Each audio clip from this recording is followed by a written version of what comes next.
Hello. Good morning. Good morning. काय म्हणता, कशा आहात? मस्त ना. मस्त राहायचं आहे आपल्याला. आपण वचन दिलं आहे एकमेकांना की आपण मस्त राहायचं आहे. येस. तर काय झालं, आज मी तुमच्याशी बोलायला आले. अनेक गोष्टी असतात, तुमच्याही जशा डोक्यात विषय फिरत असतात, माझंही असतं. तुमचे जसे अनुभव वेगवेगळे असतात, माझेही असतात. तर माझे अनुभव हे तुमचे असू शकतात.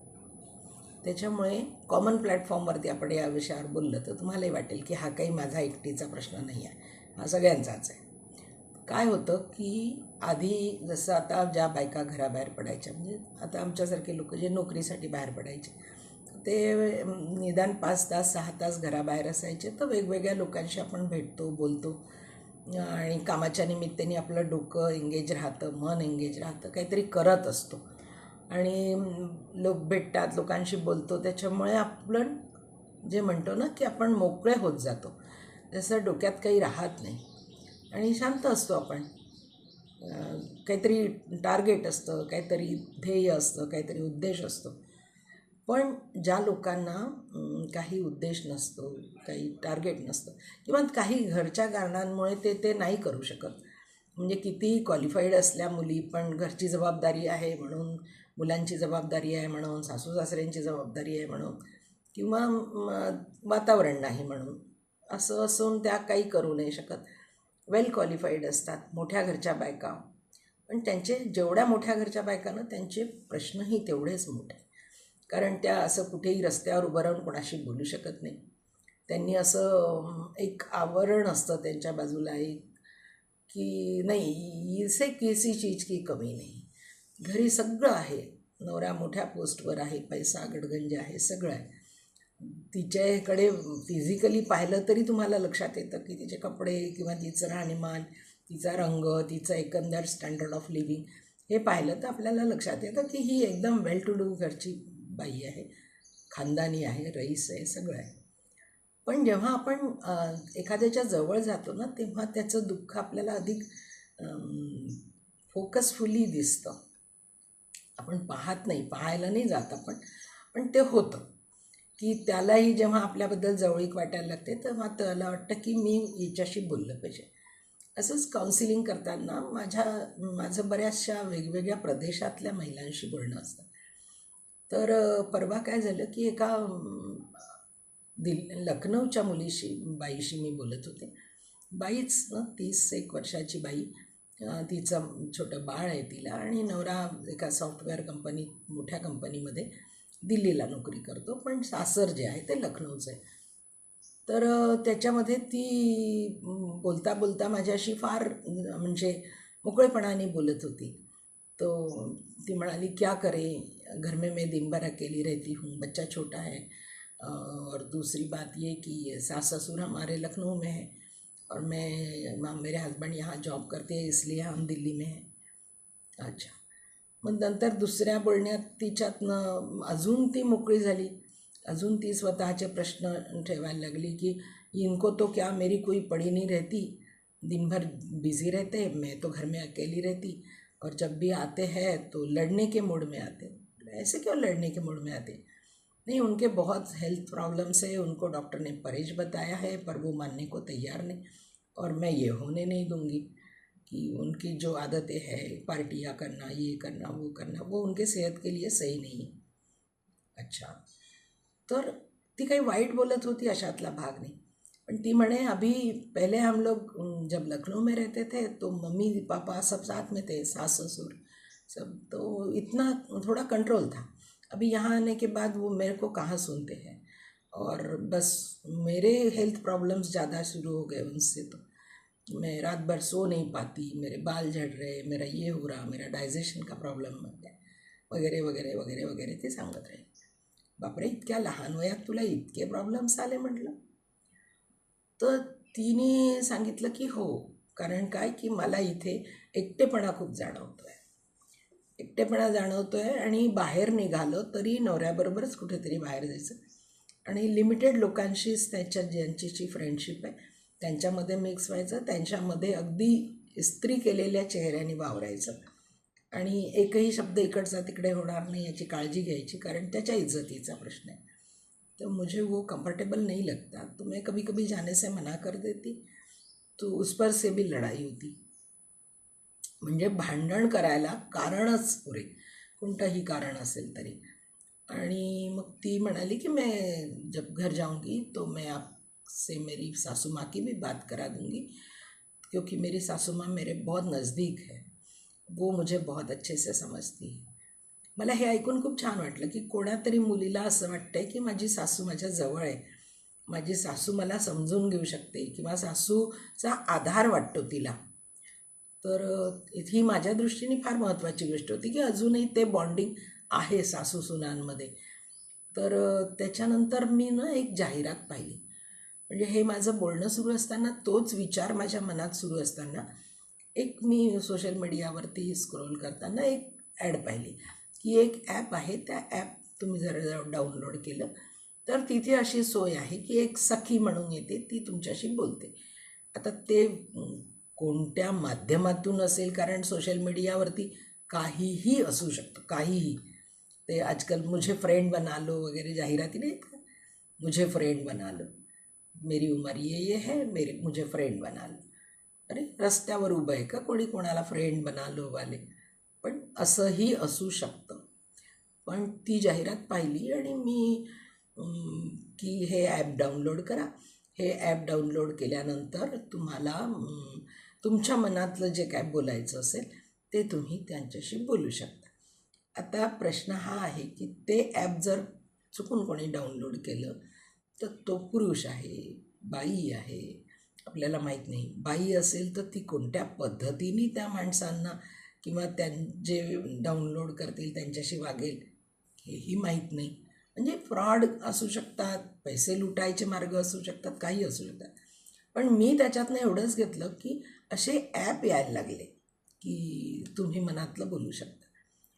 कारण काय की मनातलं बोलायला आता जागा उरली नाही. आमची आजी लहानपणी, आम्ही लहान असताना म्हणायची की तुळस जी असते ना दारात, तर बाई जेव्हा संध्याकाळी दिवा लावते तुळशीजवळ, तर ती नमस्कार करताना तिचं दुःख तिच्याशी बोलते ती तुळशीबरोबर. तर मला ती तिची मैत्रीण असते. मला ती कल्पना तेव्हा आजीने कधीतरी सांगितलेली, पण नंतर मला ते कळलं, अरे हो, जी कोणाशीच नाही बोलू शकत, कारण कोणालाशी बोललं की ती गोष्ट 4 लोकांना कळेल आणि मग त्याच्यामुळे वादावाद्या होतील, भांडणं होतील, संबंध खराब होतील. तर मग तुळस चांगली आहे की तिच्याशी आपण बोललो तर ती कोणाला सांगणार नाही काही की तुम्हारी बहू ऐसे बोल रही थी, तुझी सून अशी म्हणत होती, की तुझी भाऊजाई अशी म्हणत होती. नाही सांगणार, ती आपल्याजवळ ठेवेल आणि आपलंही दुःख हलकं होईल. पण आता काय झालं की प्रत्येक गोष्टीचं कमर्शियलाइज जे झालं की तुमच्याशी बोलायलाही ॲप डाउनलोड करावं लागून राहिलं. कारण काय की आत्तापर्यंत आपण बोलत होतो ते फक्त आपल्या बहिणी भाऊ यांच्याशी. आई असेल तर आई असेल तर ती तुम्ही कितीही बोलत राहिल्या तरी ती म्हणत नाही की आता बस झालं गं, ठेव बरं, मला काम आहे. पण बहिणी पण बिझी असतात, तेही मुलं त्यांना चिडवतात की मावशीचा फोन आला की तू घंटाभर काय बोलत असते, कशाची भाजी केली, काय केलं, तुझ्या पोराला किती मार्क्स पडले, माझ्या पोराला किती मार्क्स पडले.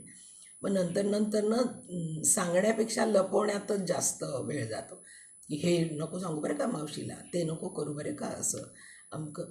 म्हणजे मग तिथे पुन्हा खोटा चेहरा घेऊन आम्ही वावरतो की मी किती आनंदात आहे, मी किती सुखी आहे, मी किती मस्त आहे, माझ्या घरचे माझी किती काळजी घेतात. पण ती जी लखनऊवाली म्हणाली ना, ती म्हणाली की मेरा शरीर इतना ख़राब हो गया है, इतने मेरे प्रॉब्लम्स बढ़ रहे हैं, अब इन्होंने तो मुझे अपना शरीर गलने के लिए रखा है जैसा लग रहा. मला हलून गेली मी. म्हणजे तिचं म्हणणं असं की they are waiting for me की तुला काय व्हायचं ते होईल, डॉक्टर के पास जाओ और जो इलाज करवाना है कराओ, और तुम्हें किस चीज़ की कमी है, कितना भी पैसा लगे हॉस्पिटल में जाओ, कराओ अपना इलाज. काही प्रश्न असे असतात की ते असं म्हणतो ना, ताप आणि संताप. ताप थर्मामीटरमध्ये येतो, संताप थर्मामीटरमध्ये येत नाही. Same thing. काही प्रॉब्लेम्स डॉक्टरकडून सॉल्व होतात, डॉक्टर्सकडनं प्रॉब्लेम सॉल्व होत नाही, डॉक्टर्सकडनं त्याच्यावर औषध होतं. पण तो आजार होऊच नये म्हणून काही डॉक्टर आपल्याला ट्रीटमेंट करत नाही की तुम्हाला याच्यानंतर बी पी होणार नाही, तर ही त्याची ट्रीटमेंट. असं काही नाही ना की तुम्हाला शुगर होणार नाही, ही त्याची ट्रीटमेंट. असं असतं. शुगर आहे, बी पी आहे, थायरॉईड आहे, डायजेशनचे प्रॉब्लेम्स आहेत, नी पेन आहे, जॉईंट्स पेन आहेत, बॅक पेन आहे, लक्षात राहत नाही, अमुक नाही, ह्या सगळ्या प्रश्नांसाठी कधी उत्तर असतं आपल्याकडे जेव्हा आपल्याला तो प्रॉब्लेम येतो. तो प्रॉब्लेम आल्यावरही ते समजायला आणि आपल्यापर्यंत तो पोचायला आणि आपण तो आपल्या घरच्यांपर्यंत पोचायला कितीतरी काळ जातो. आता उठवतच नाही म्हणजे मशीन स्वयंपाकघर बंद होण्याची वेळ येईल अशी अवस्था होईपर्यंत तर कोणती बाई सांगतच नाही की मला काही होत आहे. हे पण आहे की बायकांची सहनशक्ती खूप असते, म्हणूनच मातृत्व दिलं ना. एवढे पेन, एवढं दुःख सहन करून, एवढ्या कळा सहन करून ती आपल्या बाळाला जन्म देते आणि निस्वार्थीपणे. म्हणूनच तिची सहनशक्ती जास्त असते. पण आता असं वाटायला लागलं की हे कुठेतरी थांबलं पाहिजे. त्याच्यासाठी ॲप नसलं तरी माणसाने स्वतःचे छंद, स्वतःच्या आवडीनिवडी, स्वतःला महत्त्व देता आलं पाहिजे. स्वतःवर प्रेम केलं पाहिजे. स्वतःत काही कमी काढायच्या नाही. मी लठ्ठ आहे, मी रूढ आहे, मी काळी आहे, मी बुटरी आहे, मी अशी आहे, मी काही नाही. तुम्ही एकमेव अशा आहात की ज्या तुम्ही तुमच्यासारखे आहात. आपण कोणाशीही कम्पेअर नाही करू शकत स्वतःला. तुम्ही पहा, एव्हरीबडी इज डिफरंट म्हणतो ना आपण. आपल्या डोळ्याच्या जे रेटिना असतो तो कोणाशी मॅच होत नाही. आपल्या अंगठ्याचे ठसे कोणाशी मॅच होत नाहीत. आपले बुद्धी कोणाशी मॅच होत नाही. आपली मानसिकता कोणाशी मॅच होत नाही.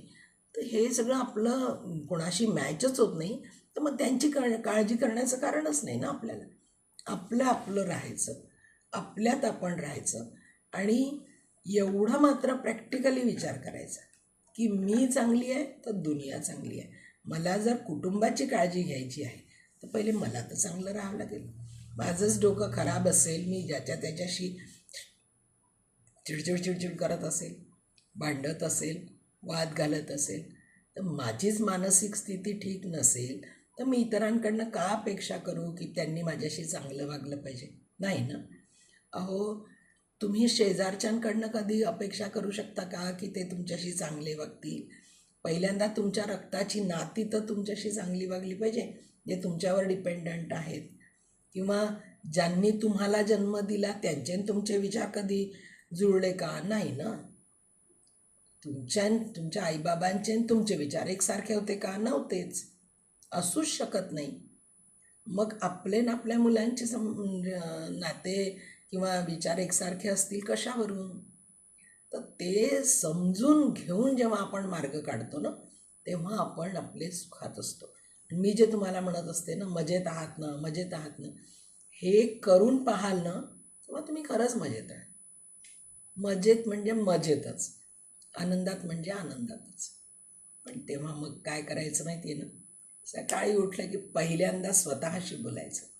कारण दुसऱ्याशी बोलून तो आपल्याशी कसा वागेल, तो आपल्याला कसा रिॲक्ट होईल की रिस्पॉन्स देईल हे माहीत नसल्यामुळे आपण स्वतःशी बोललो की असं म्हणतात ना, किसका मुंह देखा था, कोणाचं तोंड पाहिलं सकाळी उठून आज, तर आपणच आपलं तोंड पाहायचं आरशात, स्माईल करायचं बढियासा है ना, आणि म्हणायचं वा मेघना, जस्ट लाईक तू खूप सुंदर आहेस आणि तूच आहेस ग, तू मस्त आहेस, असं स्वतःला म्हणा. मग दिवसभर कोणी किती काही करेना आपल्याशी, आपल्याला काही फरक नाही पडत. हो की नाही? तुम्ही पण करायचं. आणि पहिली गोष्ट तर तुम्ही अजूनपर्यंत जर माझ्या गोष्टी तुम्हाला आवडतात, मग मी पुन्हा म्हणू का तुम्हाला की माझं चॅनल सबस्क्राईब करा, लाईक करा. साधी गोष्ट आहे ना. पावती द्यायला विनंती करायची गरजच नको न पडायला की सबस्क्राईब करा, लाईक करा, शेअर करा. मी नाही म्हणणार, कारण काय, तुमच्या माझ्यात असं नातं आहे की आपण पाहिजे तेव्हा गप्पा मारतो. आपल्याला काही बंधन नाही कुठल्या विषयाचं. तुमच्या मनातलं आणि माझ्या मनातलं एक आहे, तर मला वाटतं तुम्ही माझा ऐकायला पाहिजे. माझ्या गोष्टी, गप्पा, आजीबाईच्या कथा म्हणून का होईना पण ऐकायला पाहिजे. आणि ऐकायच्या असतील तर सबस्क्राईब करायला पाहिजे. साधं गणित आहे. मग काय, आहेत ना आपण मैत्रिणी, मग हे तर करायलाच पाहिजे बा. एवढा तर नक्कीच अधिकार असतो ना एकमेकांवर. चला भेटू, असंच भेटू, नवीन विषयाला घेऊन गप्पा मारू आणि मन मोकळं करू. ॲप डाउनलोड करायची गरज नाही हो, प्रत्यक्ष बोलूनच होतं सगळं, आहे की नाही. जेव्हा भाव समजतात ना, चेहऱ्यावरचे एक्सप्रेशन्स दिसतात, ते थेट पोचतात इथे. असं कोणाला टेक्निकली काही नाही. रोबोटच्या माध्यमातून घर चालत नाही, संसार चालत नाही. संसार चालतो माणसांच्या भरोशावर, नाती जपली जातात माणसांच्या भरोशावर. ओके, चला भेटू हां. गुड डे, मजा करा.